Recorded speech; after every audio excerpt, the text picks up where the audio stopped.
कहते थे मिल जाओ सच्चे साथी, पर नयनों के दिए में ना तेल था ना बाती। दिया ज्ञान का जला है प्रभु आपकी कृपा से, बेहद का सुख मिला है प्रभु आपकी कृपा से।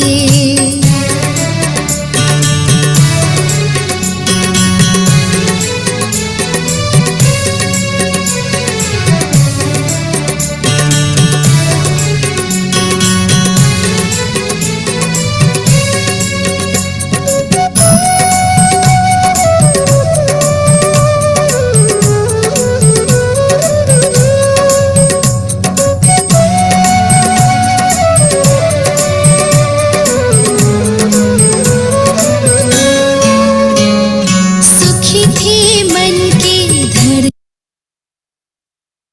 ऐसी लागी लगन,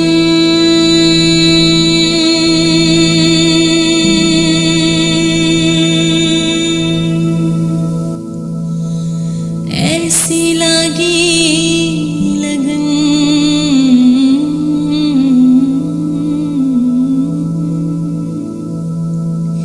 लागी लागी लगन, लागी लागी लगन, ऐसी लागी लगन, मैं तो हो गई मगन, ऐसी लागी लगन, मैं तो हो गई मगन। अरे मैं तो गली गली हरि गुण गाने लगी, महलों में पली बन के जोगन चली। मैं तो गली गली हरि गुण गाने लगी, ऐसी लागी लगन। बैठी बाबा के संग, रंगी बाबा के रंग, बैठी बाबा के संग, रंगी बाबा के रंग। मैं तो बाबा ही बाबा बस गाने लगी, मैं तो गली गली हरि गुण गाने लगी, ऐसी लागी लगन, मैं तो हो गई मगन। मैं तो गली गली हरि गुण गाने लगी, ऐसी लागी लगन।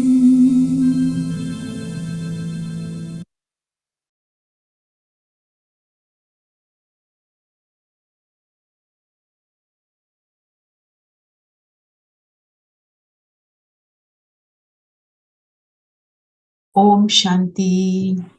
ओम शांति दीदी। शांति। ओम शांति दीदी। ओम शांति। ओम शांति दीदी। ओम शांति दीदी। ओम शांति।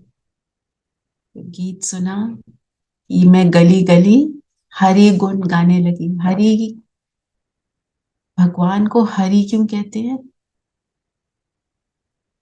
प्राण हर लेता है, दुख को भी हरता, सुख करता। दुख को हरने वाला उसी को, जो दुख हरता है उसको हरि कहते हैं। तो चले गए मेडिटेशन के बोर्ड में, बाबा से योग लग गया गीत सुन के।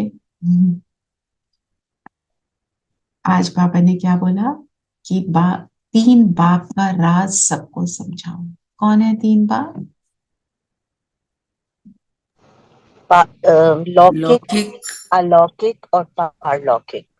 और लौकिक पिता तो हम सबको पता है। अलौकिक माना, अलौकिक कौन है? ब्रह्मा शिव बाबा। बाबा,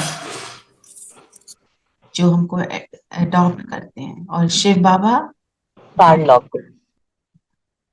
तो अलौकिक पिता, लौकिक पिता, सिर्फ लौकिक पिता कौन से युग में होता है? सतयुग में और त्रेता में दीदी। और दो पिता कब होते हैं? द्वापर में। द्वापर में, क्योंकि भगवान को याद करना शुरू करते हैं, पहचानते नहीं पर याद करते हैं। और तीन पिता कब है? दीदी संगम युग में। संगम युग में। जब हमारे को एडॉप्ट करते हैं ब्रह्मा के द्वारा और हमारे को ब्राह्मण बनाते हैं, तो हमारे ये तीन पिता हैं। बाबा ने बोला खुद पहचानो और फिर सबको इन तीन पिता का परिचय दो। तो तीन पिता का परिचय देने से क्या होगा? क्यों देना है तीन पिता का परिचय?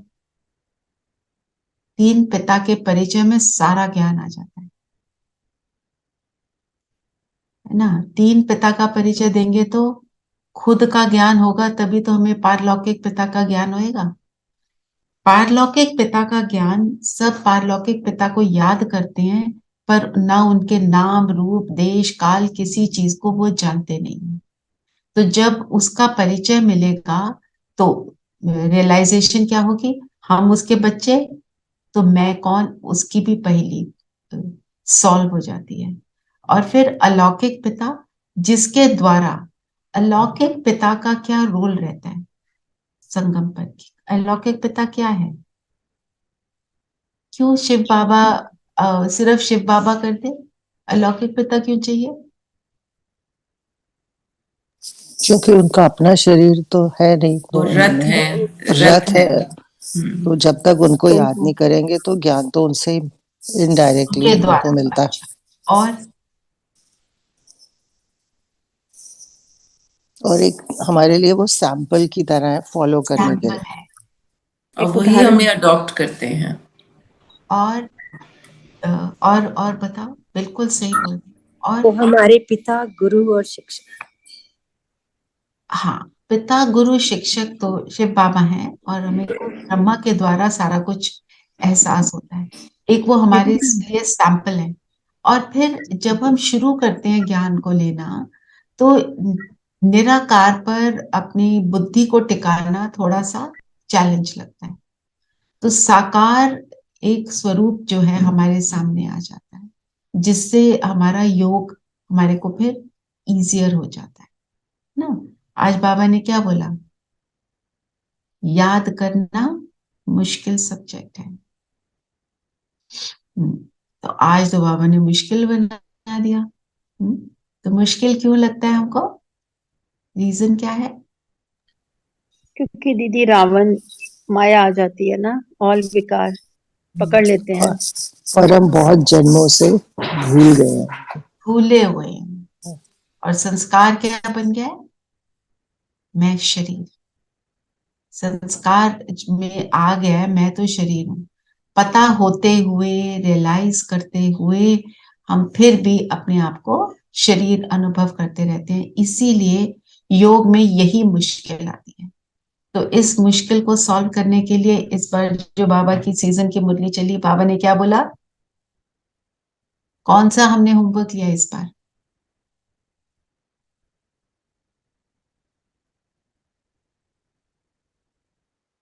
कर रहा है ना, आत्मिक स्थिति का। आत्मिक स्थिति में रहने का होमवर्क है हमारा। जी व्यर्थ से मुक्त रहने का होमवर्क है हमारा। तो उस आत्मिक स्थिति को अपनी चेकिंग करो, कल मैंने कितनी देर आत्मिक स्थिति की प्रैक्टिस की। दीदी हमको बिंदु लगा, दीदी बाबा ने बोला है ना कि ये आपको बिंदु लगाना है। आपको अपना सोच भी, जो विचार भी आता है, या फिर आप बोलते हो या फिर कर्म करते हो, इन तीनों पे आपको सोचना है और बिंदु लगा के फिर योग करना है। बिंदु किस पे लगाना है? हर बात पर, है ना। फुल स्टॉप लगाकर खुद को बिंदु, जो आज का वरदान है कि फुल स्टॉप हर बात को, मैं बिंदु और मेरा पिता वही पॉइंट। तो ये तीन बिंदु, इन तीन बिंदु की जो स्मृति है उससे हम ये काम कर सकते हैं। तो अपनी चेकिंग करें कि कल हमने कितना किया, और आज हम क्या प्रॉमिस करें खुद को कि आज मैं उस स्मृति को बहुत पावरफुली बनाकर रखूं। घंटे में एक बार तो करना ही है, और साथ में कर्म करते हुए आज ये करना, हर कर्म करते हुए मैं आत्मा ये कर्म कर रही हूँ, बस इतना। जैसे अभी करो, मैं आत्मा मुरली रिविजन कर रही हूँ, मैं आत्मा सुन रही हूँ कानों से, इस समय तो सुन रहे हो ना, बस इतना ही। और ये बार बार जितना आप करोगे उतना आपका योग जो है इजियर लगेगा और योग करने का मन करेगा। अच्छा, योग करते हुए कौन कौन टाइम देखते हैं? कितना टाइम हो गया, हमने इतनी देर बैठना था, इतने मिनट हो गए, थोड़ा और करना है, अभी तो टाइम पूरा नहीं हुआ। फिर ये जो होता है ना, टाइम देखें, फिर जब टाइम अप हो जाएगा आपको अच्छा नहीं लगेगा, आपको लगेगा थोड़ा सा और बैठ जाए। और रीजन इसका क्या है?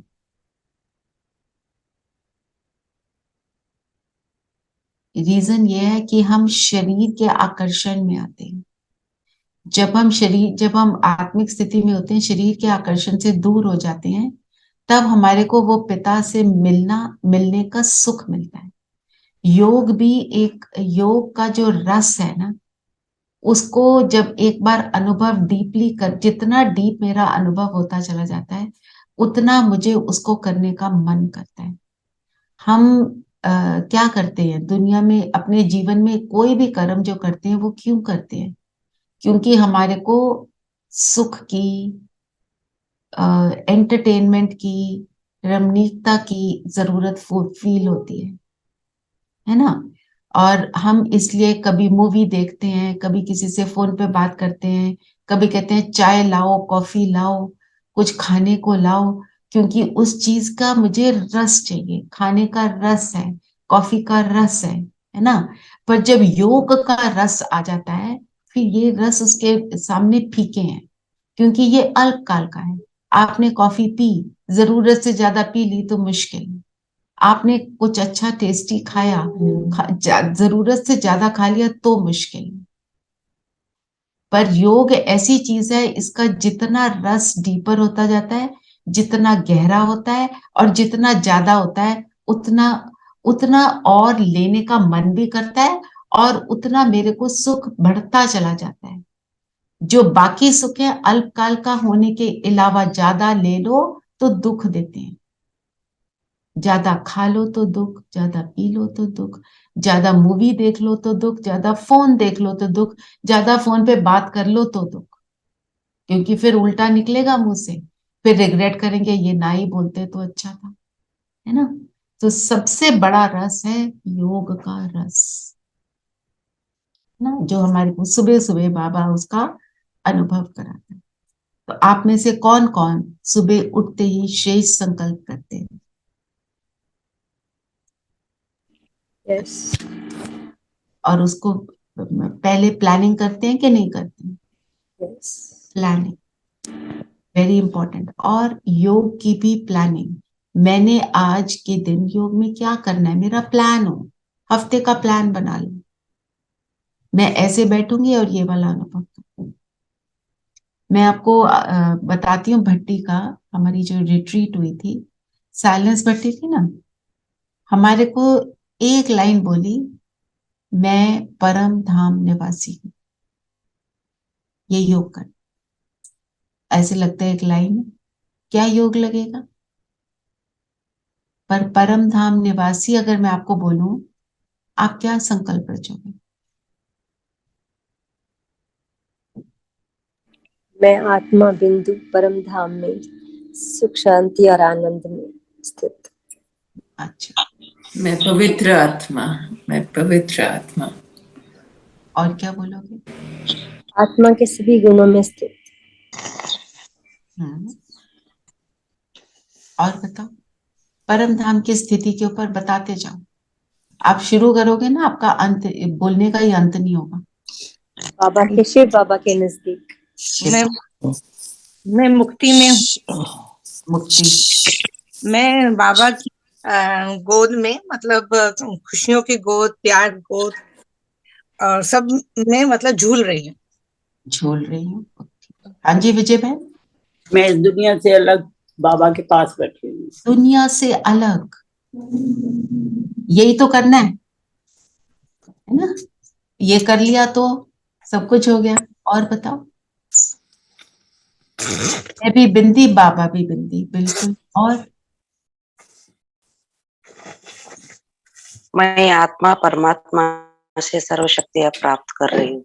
मैं आत्मा सर्व शक्तियां प्राप्त कर रही हूँ। मैं बाबा को अपने टेंशन और बोझ दे रही हूँ। मैं अपने टेंशन और बोझ दे रही हूँ बाबा को। और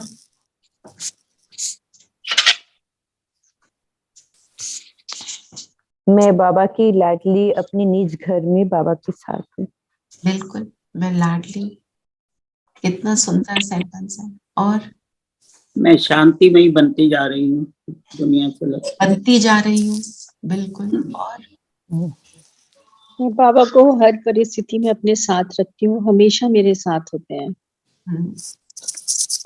हमेशा मेरे साथ होते हैं। पर ऊपर की स्थिति को और मैं जो भी काम करती हूँ बाबा को आगे लेके करती हूँ। जो भी कार्य करती हूँ पहले बाबा को लेती हूँ। पहले बाबा। ओके दीदी, मैं अपनी कर्म इंद्रियों से मुक्त हूँ वहां पर परम धाम में। मैं अपनी कर्म इंद्रियों से मुक्त हो गई हूँ। है ना? स्थूल से फ्री हो। हाँ, स्थूल से सूक्ष्म तो है, ठीक है ना? हाँ। और परम धाम दीदी, सबसे अच्छा एहसास कि मैं अपने घर में हूँ, घर में हूँ। और घर क्या होता है? और घर क्या होता है? Comfort zone. कंफर्ट जोन में, कंबाइंड रूप में, कंबाइंड कंफर्ट जोन। और मैं एक और पॉइंट सुनना चाहती हूँ। बाबा की लाइट मुझ मैं अतीन्द्रिय सुख में झूल रही हूँ। अतीन्द्रिय सुख में झूल रही हूँ। और परमधाम कहाँ है? उससे ऊंचा कोई स्थान है? ऊंच से ऊंच स्थान पर। यस, ऊंच से ऊंच स्थान में। और मैं कैसी हूँ? अपनी ऊंच से ऊंच स्थिति में हूँ, अपने ऊंच से ऊंच पिता के साथ हूँ। आप सोचो, अगर आप एक एक पॉइंट पे एक एक मिनट भी बैठो, आपका आधा घंटा तो ऐसे निकल गया। ठीक है ना? तो आप आज यही प्रैक्टिस करना शाम को। मैं परम धाम की रहने वाली हूँ, बस।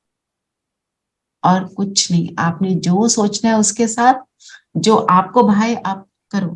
फिर आप ये भी, जैसे आपने सबने बोला ना, मैं शांत स्वरूप बनती जा रही हूँ, मेरे अंदर सारी इम्प्योरिटीज फिनिश हो रही है। बाबा के साथ बैठकर तो खत्म।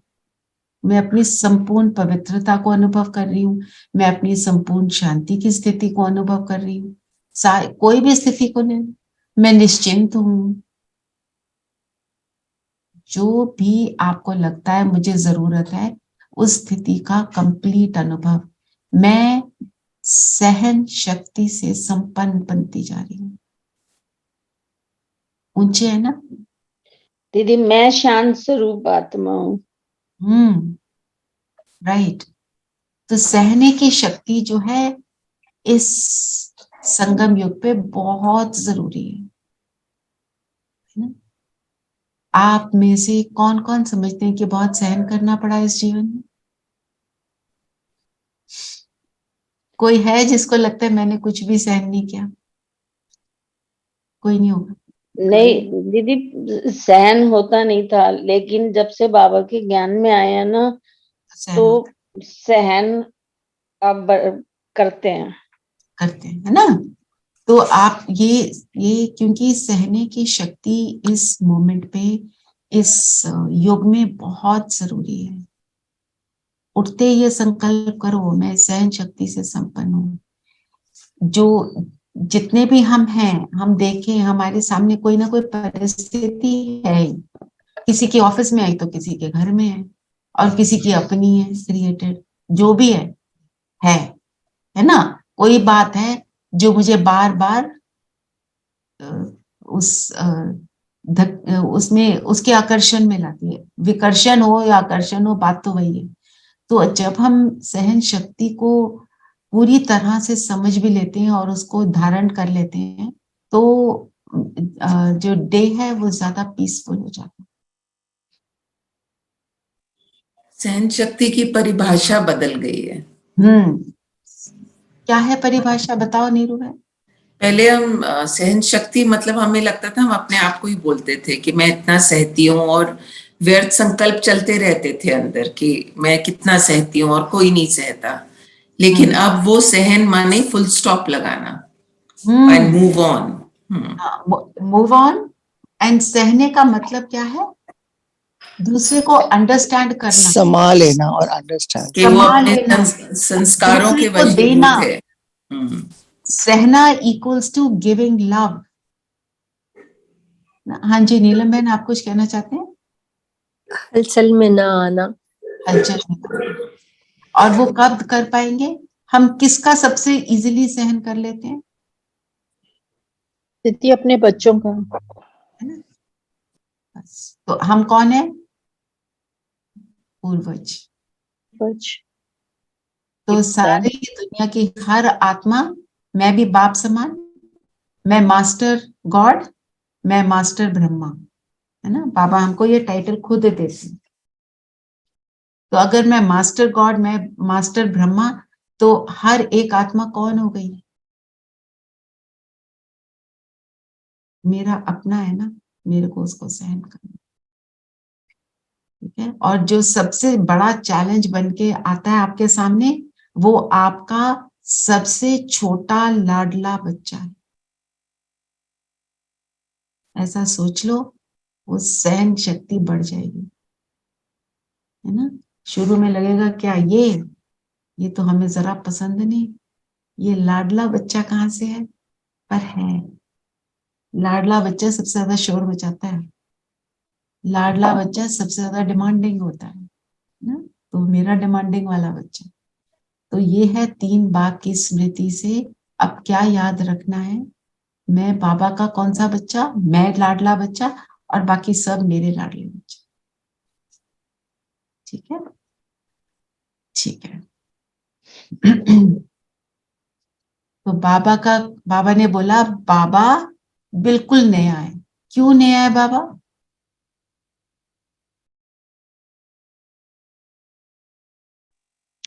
क्योंकि बाबा सिर्फ संगम युग में आते हैं ना, आफ्टर 5000 ईयर्स के बाद। और ज्ञान नया है, बाबा बिंदी है। बाबा मिलता है दीदी हमें 5000 ईयर्स के बाद पहली बार बाबा मिला ना। ये तो बात है। और बाबा बिंदी है जो बोला ना, ये हमने ये पहले इस जानते हुए भी मतलब उसका रियलाइजेशन नहीं। हमने कहा निराकार। तो निराकार का अर्थ क्या होता है? ये तो हमारे वो जो 7 डे कोर्स का लेसन रिवाइज हो रहे हैं। निराकार अर्थात बिना रंग रूप आकार। हाँ, पर हमारे को क्या समझाया बाबा ने? बाबा बिंदु स्वरूप। निराकार अर्थात जिसका कोई स्थूल आकार नहीं, उसका आकार सूक्ष्म। और न्यारा, न्यारा का क्या अर्थ है? यूनिक, सबसे अलग दीदी। सबसे अलग, हटके। हटके है वो। क्यों हटके है? वो सागर है, वो कांस्टेंट है, वो कभी बदलता है। न्यारा है, निराला है। निराला मतलब निराकार का अर्थ हमने जो समझा, हमने क्या सोचा? नाम रूप से न्यारा, फिर साथ में उसको कितने रूप दे दिए? हर एक देवी देवता को बोला ये तू है। इसलिए बाबा कहते हैं बाबा बिल्कुल नया है। तो हमें क्या पता चला? हमने देवी देवताओं के बारे में क्या क्या पिक्चर बनाई, वो परफेक्ट है, ठीक है, वो हमारे हर दुख को दूर करेंगे। और क्या पिक्चर बनाई, ये बनाई ना कि कुछ गलत किया तो हमसे गुस्सा हो जाएंगे, क्रोध करेंगे, श्राप दे देंगे। ये नई चीज हमें क्या पता चली, बाबा ना श्राप देता ना क्रोध करता, उसको एक ही चीज नहीं आती, विकारों में जाना, वो उसको आता ही नहीं, he doesn't know how to do that। पर वो हम जब जाते हैं वो हमारी हर एक रग को पहचानता है, बच्चे हैं ना, बच्चों की एक एक बात को वो पहचानता है, वो क्यों जाते हैं विकार में, हमारी साइकोलॉजी समझता है, वो इतनी अच्छी तरह समझता है, उसको पता है इसमें वो जा ही नहीं सकता। ये जो नया बाबा का रूप है, ये हमें नया लगा, और हमने क्या बोल दिया, परमात्मा क्या है, हजारों सूर्यों से तेजोमय, हजारों सूर्यों से तेजोमय, इसलिए जो मुझे लगता है बोला होगा कि वो गुणों में अनंत है, उसके ज्ञान का प्रकाश अनंत है, एंड स्ट्रेंथ ऑल्सो, स्ट्रेंथ, उसकी स्ट्रेंथ। तो ऐसे फिजिकल लाइट के रूप में नहीं है, पर वो इंटरनल लाइट है ना। जो हमारा होमवर्क था, मैं अंतर Didi said this is wrong. He is not हजारों सूर्यों जैसे, because वो हम एक सूर्य को तो डायरेक्टली देख नहीं सकते, अगर हजारों सूर्य, he is only a बिंदु, he is not हजारों सूर्य जितना, because अब हम एक सूर्य को देख नहीं सकते, अगर हजारों होगा तो how will we able to see him? बिंदु, if he is a बिंदु, then only we can see him। हाँ, तो मतलब वो फिजिकल लाइट के बारे में बात कर रहे थे, हम उनके गुणों की लाइट की जो बात कर रहे हैं, है ना। हाँ जी, हाँ जी, स्थूल आइज के साथ नहीं देख सकते, लेकिन मन की आंखों से, यस, वो गीत भी है ना, मन की आंखों से जो देखा, हाँ, वो देख सकते हैं, हम उन्हें महसूस कर सकते हैं, महसूस करते हैं, एवरीथिंग हमें यहाँ पे हम महसूस करते हैं। देखा है शिव बाबा का ये गुणों का सागर, ये इनके 32 गुण है कि 36 गुण है, 32 है शायद, नहीं 36 ना, 36 गुण, जो राजयोग बोलते हैं 36, मतलब भक्ति वाले तो नहीं है, ये तो ज्ञान वाले हैं, पर ये जो है बाबा के ये 36 गुण, ऐसे तो बहुत सारे हैं, पर आपको वैसे बताया तो एक आप ये योग कर सकते हो। आपने देखी ना माला में अभी जो 36 गुण, बीच में शिव बाबा दिखाया है, उठते ही ये करो, बाबा से वरदान लिया, बाबा से विजयी होने का वरदान ले लो, जो वरदान लेना है, सहन शक्ति ली, जो भी लिया आपने, फिर बोलो बाबा को, बाबा जितने आपके गुण है ना उसकी माला मुझे पहनाओ। तो ये 36 गुणों की माला जैसे बाबा ने मेरे को पहना दी, अब मैं इन सारे गुणों से संपन्न हूँ, फिर बैठ के योग करूँ।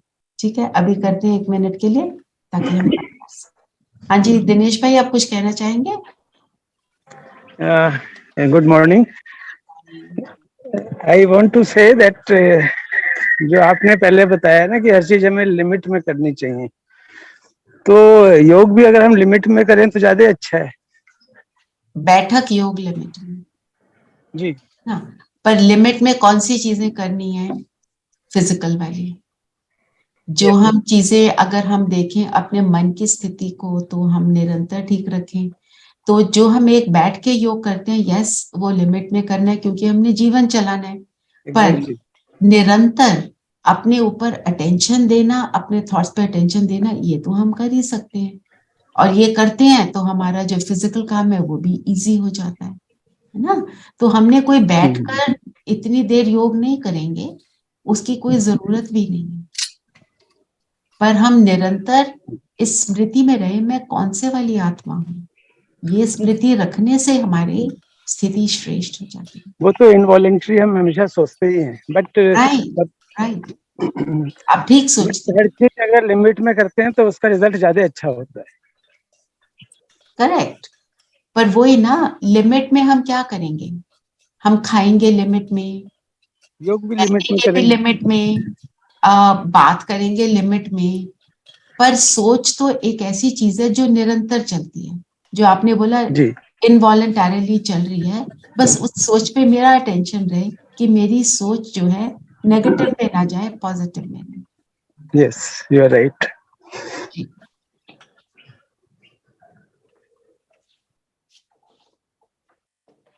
एक बार ये करें, हम शुरू ऐसे करें।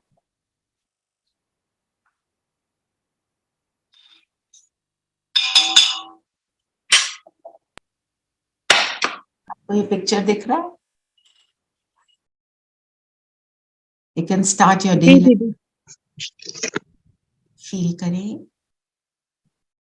मैं ज्योति बिंदु और परम धाम से बाबा उतरे,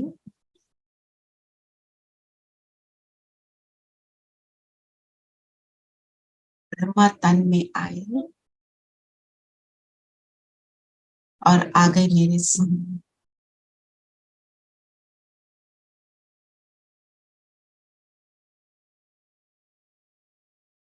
बाबा मुझे दृष्टि दे रही है, अनुभव कर।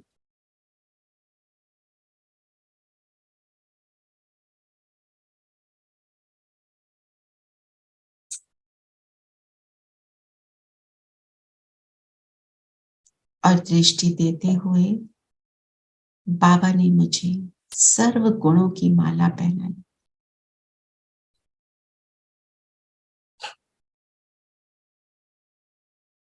और मेरे सिर पे हाथ रखते हुए संपन्न भव, नंबर 1 विजय भव।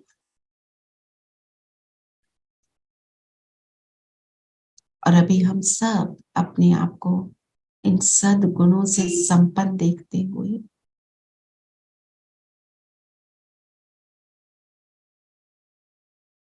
अब अपनी मुरली रिविजन करते चले।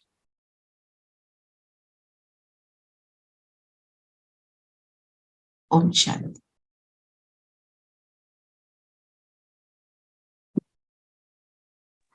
ओम शांति। है ना? तो बाबा ने आज की मुरली में जो पॉइंट्स बोले ना, बहुत योग के लिए बहुत परफेक्ट है। तो निराकार भगवानुवाच है, निराकार का भगवानुवाच है, साकार का नहीं। तो अपने निराकार रूहों प्रति बात करते हैं।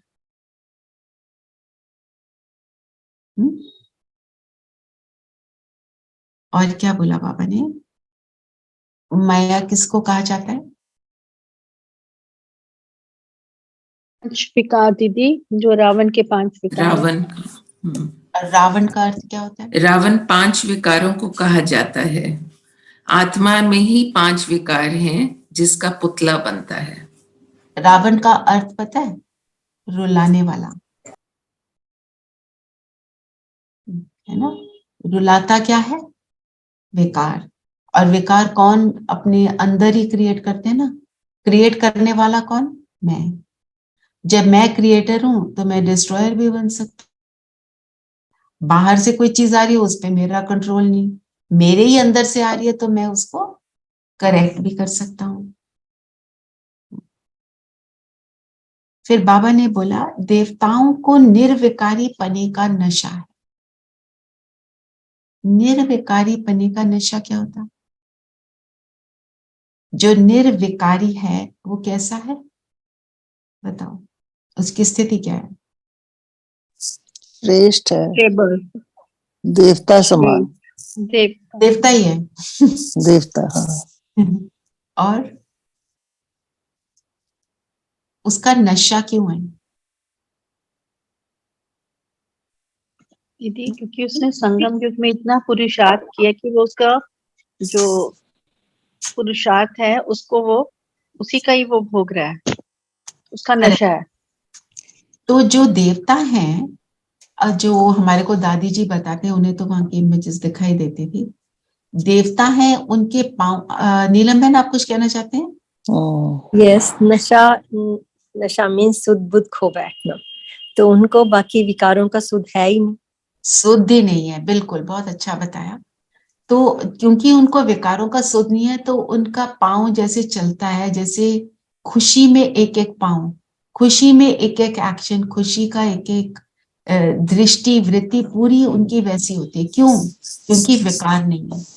हमारे अंदर भी जब हम योग में बैठकर अपने आप को थोड़ा श्रेष्ठ स्थिति में आ जाते हैं, उस समय हमारी भी स्थिति कुछ उस तरह की हो जाती है। तो वो निरंतर वैसे हैं तो उनका निरंतर वो स्थिति है। और क्या कहा बाबा ने?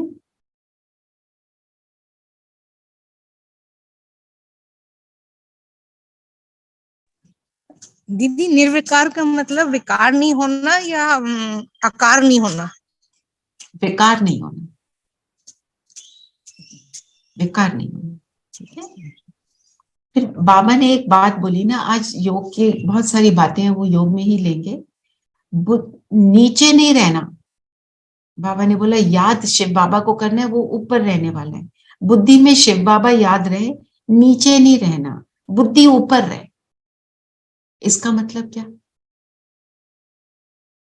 बुद्धि मतलब कि परम धाम में ही रहो, बाबा को परम धाम में याद करें। और अभी हमने परम धाम की स्थिति को देखा, कैसी स्थिति है परम धाम की? ऊंच से ऊंच, ऊंच से ऊंच, माना मेरी बुद्धि सदा एलिवेटेड थॉट्स की चिंतन में ही रहे, है ना। तो बुद्धि ऊपर रहे, अगर हम परमात्मा के साथ जुड़े रहते हैं, निरंतर उसकी याद बनी रहती है, तो मेरे संकल्प भी वैसे ही चलते हैं, मेरी स्थिति भी वैसी रहती है, मेरी बुद्धि में चिंतन भी वैसा रहता है। मतलब नीचे की बातों में, नीच किस्म की बातों में मेरी बुद्धि रमण ना करे। ये है बुद्धि का ऊपर रहना। एक बारी वरदान ले लेते हैं, पढ़ के सुनाएंगे वरदान? किसके सामने है, सुना दे। रेनू आप सुनाओ, इफ यू आर देयर। एक पॉइंट शब्द की स्मृति से मन बुद्धि को नेगेटिव के प्रभाव से बचाने वाले नंबर 1 विजयी भाव। पॉइंट शब्द की स्मृति से क्या क्या आता है हमारे माइंड में? मैं आत्मा, पॉइंट ऑफ डिवाइन लाइट, और आपके सामने एक पॉइंट है, आपसे एक पॉइंट देखो, फिजिकल रूप से देखो, अब बताओ क्या आया स्मृति में? मैं सिर्फ फिजिकल पॉइंट की बात कर रही हूँ।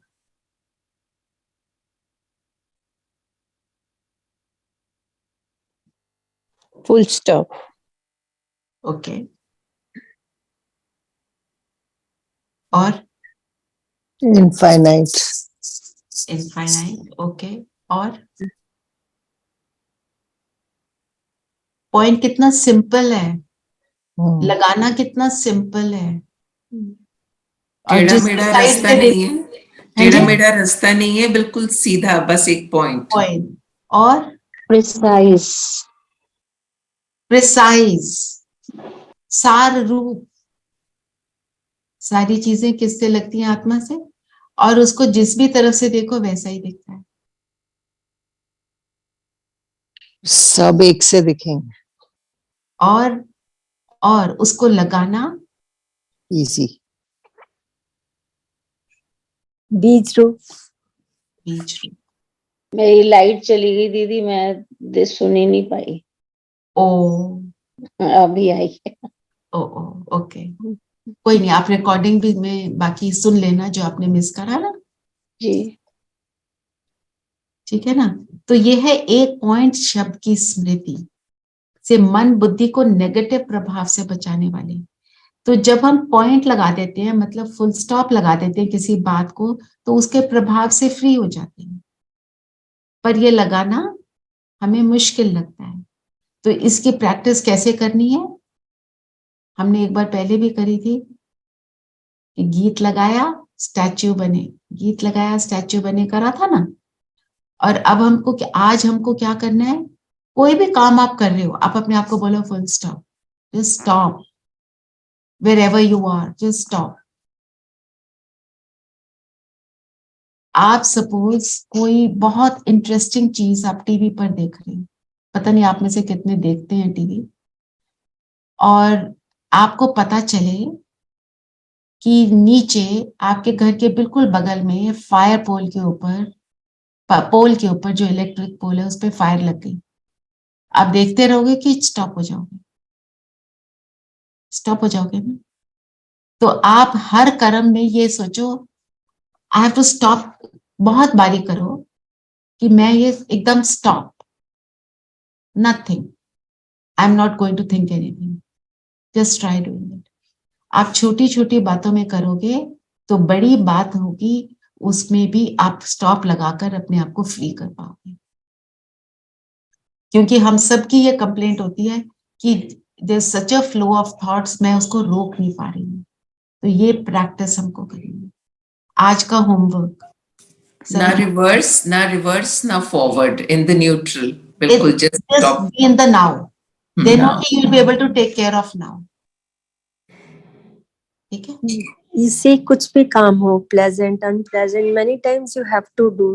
मेन बात आई थिंक फुल स्टॉप का मतलब उसके प्रभाव से फुल स्टॉप करना तो पड़ेगा वो आपको, राइट पर हम उस हिसाब से उसके थॉट से फ्री हो जाएं।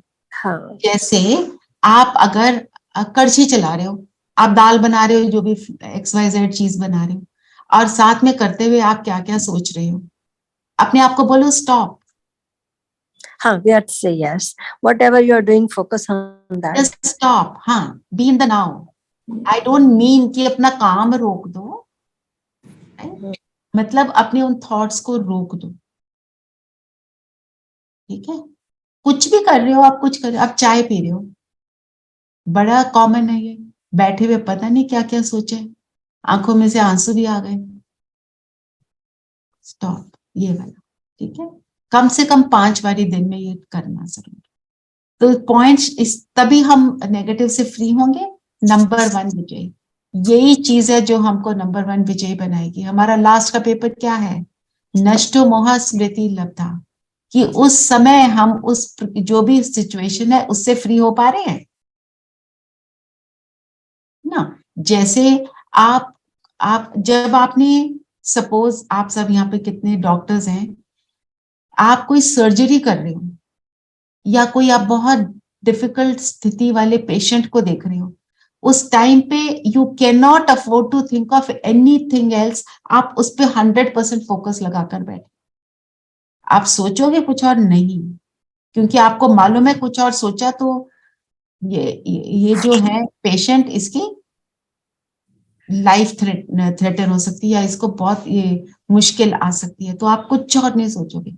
तो अब मेरी लाइफ का ये कितने इंपॉर्टेंट पल हैं संगम युग के, जब मैं अपने आप को परिवर्तन कर रही हूँ, तो I can not afford to do this कि मैं कुछ उल्टा सोचूं, ऐसे वाला सोचना।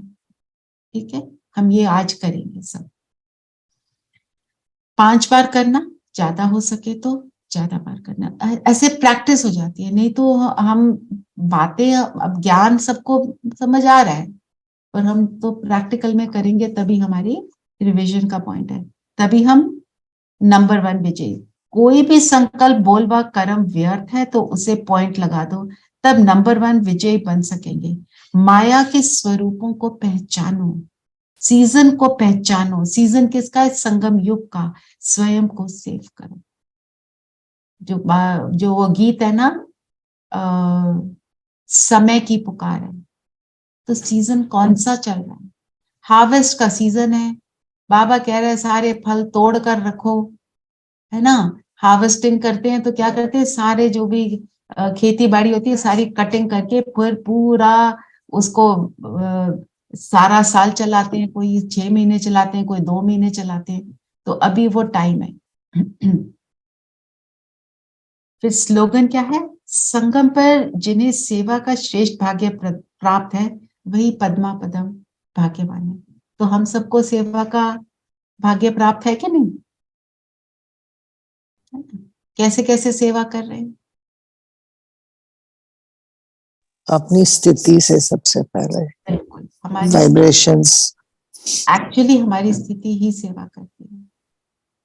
कल हमारी एक क्लास हो रही थी पालना पर, कि हम एक कला है पालना करने की कला। हम पालना भी कैसे करेंगे? जब तक मैं श्रेष्ठ स्थिति में नहीं हूं। श्रेष्ठ स्थिति कब होगी? जब हम भरपूर होंगे। जब मैं भरपूर हूं तो मैं सेवा कर सकती।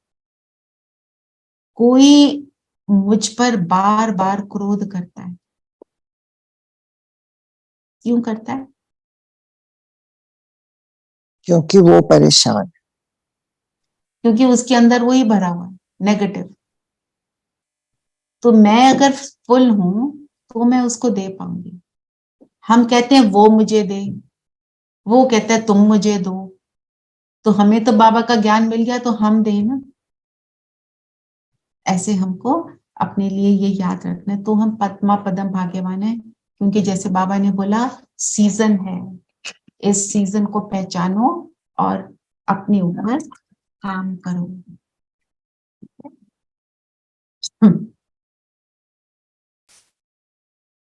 योग करें। जी योग करते हैं।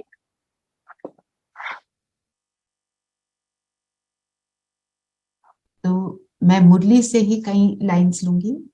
आपको पहले भी ये बात करी हुई है कि जो मुरली में पॉइंट्स आते हैं, उनके जब मुरली पढ़ रहे होते हैं, अपनी स्थिति अगर हमारी आत्मिक स्थिति है, हम उस समय भी योग का अनुभव कर सकते हैं। Can I make a suggestion? हाँ, there are some very asantusht atmas around somewhere. So can we do a yoga to bring peace to them? that we can always do.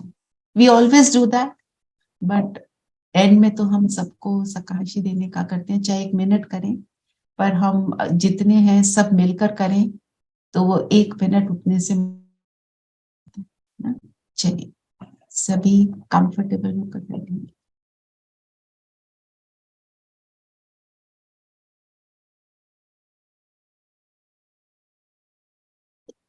और शरीर को स्थिर करेंगे।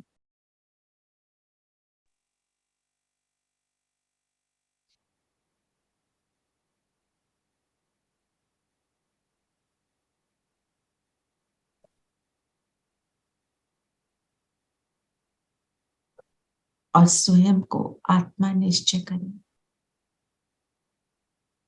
फील करेंगे कि पैरों से लेकर सिर तक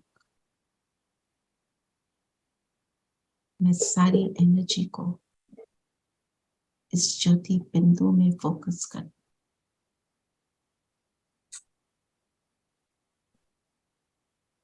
Withdraw all the energy from the entire body.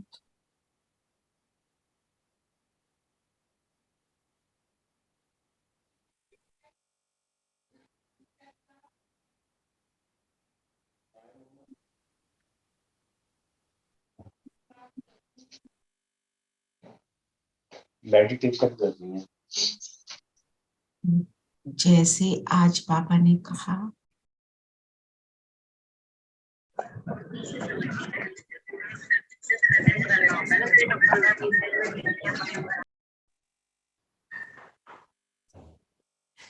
अभी तुम संगम पर हो।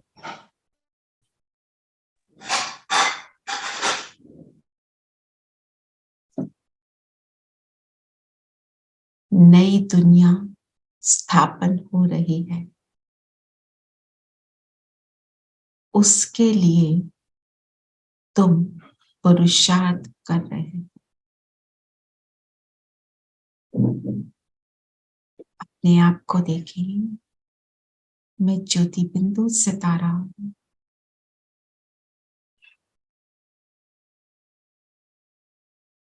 अपने बेहद के पिता जो ज्योति बिंदु है उसको याद कर रही। परम धाम में बाबा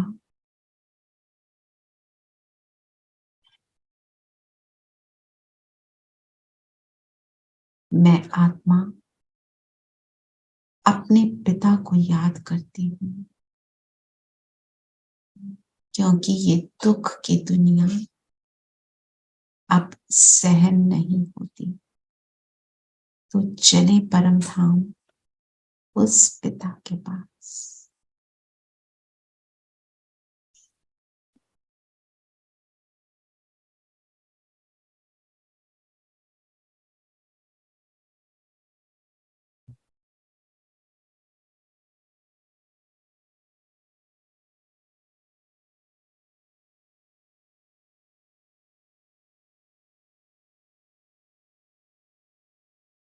मेरा बाबा बिंदु और मैं बिंदु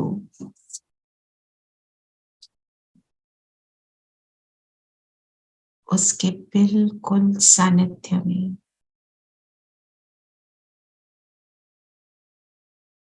दुनिया की सब बातें भूली हुई हूं। केवल मैं और मेरा बाबा, बाकी सब बातों पर बिंदु लगा दें।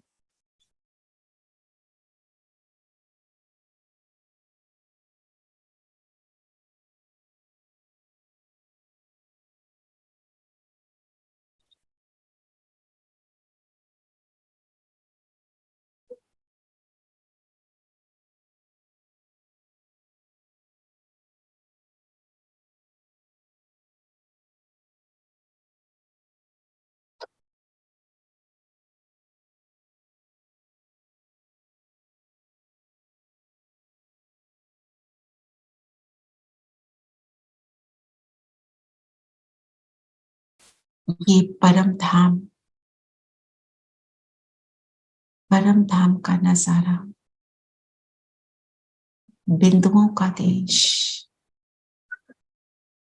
मेरा अपना घर, जहां मैं सब बातों से फ्री, स्वतंत्र, केवल बिंदु, सस्पेंड,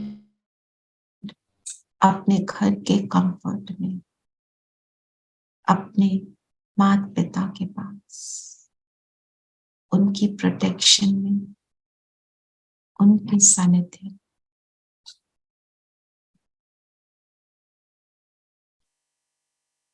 इसी स्मृति में 2 मिनट बैठेंगे।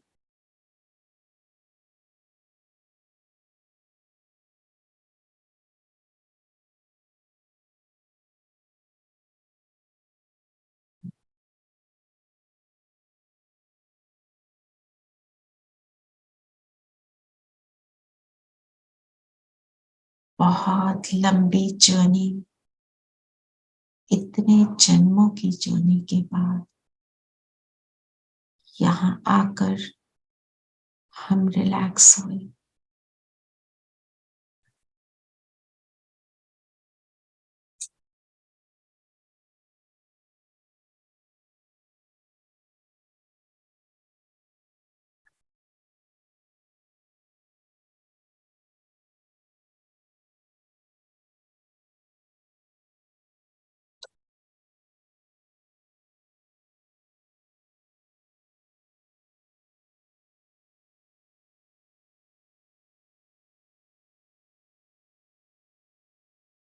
अपना घर,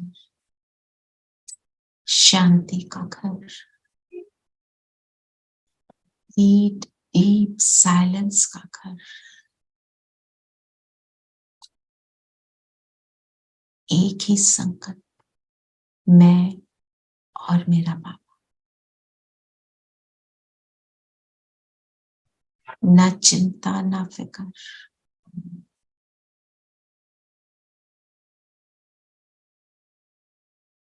अपनी ओरिजिनल स्वस्थिति, गुणों से संपन्न स्थिति को अनुभव कर रहे हैं।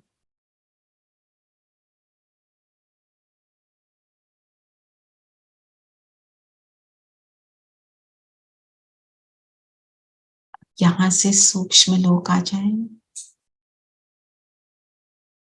बाप दादा के सामने हम सभी आत्माएं, हम 22 सोल्स बाबा के इर्द गिर्द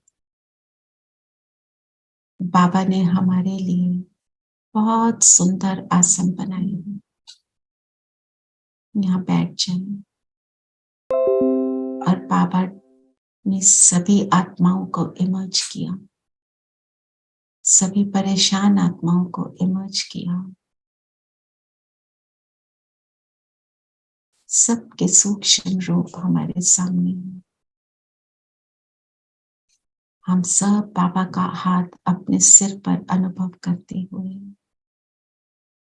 बाबा इन्हें दृष्टि दे रहे हैं और बाबा की किरणें हमसे इन सब पर पड़ रही हैं, सबको सुख दे रही हैं। ऐसा अनुभव करें।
ओम शांति। ओम शांति दीदी। ओम शांति दीदी। ओम शांति। ओम शांति।